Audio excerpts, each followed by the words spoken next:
नमस्कार, मैं हूं अंजलि और आप देख रहे हैं BNN न्यूज। तो चलिए शुरुआत करते हैं आज की मुख्य खबर से। शिव गंगा क्या है साथियों? हमारे धर्म और संस्कृति में गंगा मैया, गंगा जल तथा शिव गंगा का महत्व अत्यधिक है।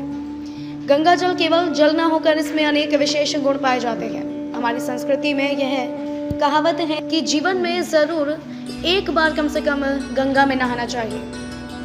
यह केवल अंधश्रद्धा नहीं है, यह तो उच्च कोटि की आत्मीय श्रद्धा है। भगीरथ राजा ने बड़े प्रयत्नों से गंगा मैया को स्वर्ग से धरती पर मानव कल्याण हेतु लाए हैं, जिसको प्रत्यक्ष शिवजी ने अपनी जटाओं में स्थान दिया है। इसीलिए यह शिव गंगा बन गई। यह जीवन दायिनी है और शिव ने हिमालय में गंगा मैया को धारण किया है, इसीलिए इसको शिव गंगा कहते हैं। यह केवल नदी या नदी का जल नहीं है, अपितु यह मां स्वरूप है, हमारी मैया है। अजय कुमार पांडे जी ने बड़े श्रद्धा भाव से संपूर्ण विश्वोद्धार का बड़ा सपना देखकर शिव गंगा प्राइवेट लिमिटेड नाम से एक कंपनी रजिस्टर की है, जो गंगा की तरह धीरे धीरे संपूर्ण विश्व में फैलकर विश्व व्यापक बनेगी और संपूर्ण विश्व का कल्याण करने के लिए मां गंगा की तरह वरदान साबित होगी, ऐसा विश्वास है। शिव जी का वरद हस्त और मां गंगा का वरदान, इसीलिए वह कंपनी शिव गंगा नाम से पहचानी जा रही है। अजय कुमार पांडे जी ने बड़े श्रद्धा भाव से संपूर्ण विश्वोद्धार का बड़ा सपना देखकर शिवगंगा प्राइवेट लिमिटेड नाम से एक कंपनी रजिस्टर किया है, जो गंगा की तरह धीरे धीरे संपूर्ण विश्व में फैलकर विश्व व्यापक बनेगी और संपूर्ण विश्व का कल्याण करने के लिए माँ गंगा की तरह वरदान साबित होगी, ऐसा विश्वास है। शिव जी का वरदहस्त और माँ गंगा का वरदान, इसलिए यह कंपनी शिव गंगा नाम से पहचानी जा रही है। हर हर बोले, हर हर गंगे।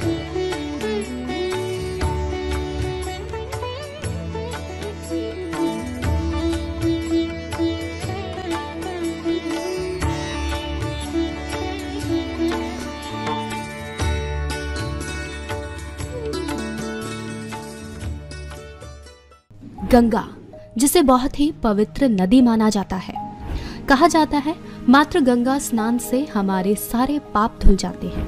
इसलिए मनुष्य अपने जीवन में एक बार गंगा स्नान जरूर करता है। शास्त्रों में भी गंगा को देव नदी कहा गया है। पुराणों में गंगा की उत्पत्ति के बारे में अनेक मान्यताएं भी प्रसिद्ध हैं।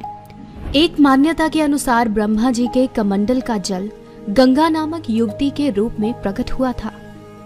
एक अन्य कथा के अनुसार ब्रह्मा जी ने विष्णु जी के चरणों को आदर सहित धोया और उस जल को अपने कमंडल में एकत्रित कर लिया। तीसरी मान्यता के अनुसार गंगा पर्वतों के राजा हिमवान और उनकी पत्नी मैना की पुत्री है। इस प्रकार गंगा जी देवी पार्वती की बहन भी हैं। प्रत्येक मान्यता में ये अवश्य आता है कि गंगा जी का पालन पोषण स्वर्ग में ब्रह्मा जी के संरक्षण में हुआ। इस नदी को पृथ्वी पर लाने का काम महाराज भागीरथ ने किया था। इसे भगवान शिव अपने सिर पर धारण किए हुए हैं। तो दोस्तों, आज हम इस वीडियो में आपको बताएंगे श्री हरि के चरणों से गंगा शिव जी की जटाओं में क्यों और कैसे विराजमान हुई। तो आइए जानते हैं इस प्रचलित कथा के बारे में। भागीरथ एक प्रतापी राजा थे। मान्यता के अनुसार उन्होंने अपने पूर्वजों को जीवन मरण के दोष से मुक्त करने के लिए गंगा को पृथ्वी पर लाने की ठानी, क्योंकि गंगा का जल इतना पवित्र होता है, जो भी इसे ग्रहण कर लेता है उसके सारे पाप धुल जाते हैं। गंगा माता को पृथ्वी पर लाने हेतु भागीरथ ने कठोर तपस्या आरंभ कर दी।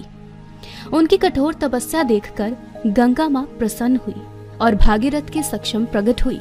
लेकिन उन्होंने पृथ्वी पर आने से पहले भागीरथ को सावधान किया कि मैं जब स्वर्ग से पृथ्वी पर आऊंगी तो पृथ्वी से मेरा वेग सहन नहीं होगा।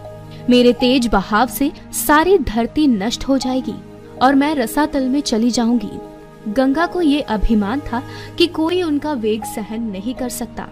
ये सुनकर भागीरथ सोच में पड़ गए, लेकिन वो जानते थे महादेव उनकी मदद अवश्य करेंगे। तब उन्होंने भोलेनाथ की उपासना शुरू कर दी।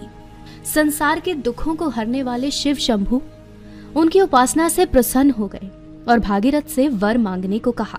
भागीरथ ने अपना सब मनोरथ उनसे कह दिया।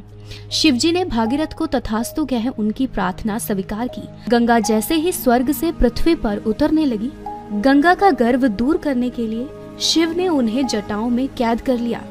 वह छटपटाने लगी और शिव से माफी मांगी।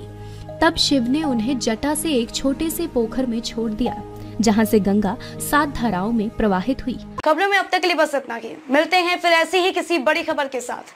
तब तक के लिए नमस्कार और देखते रहिए BNN न्यूज।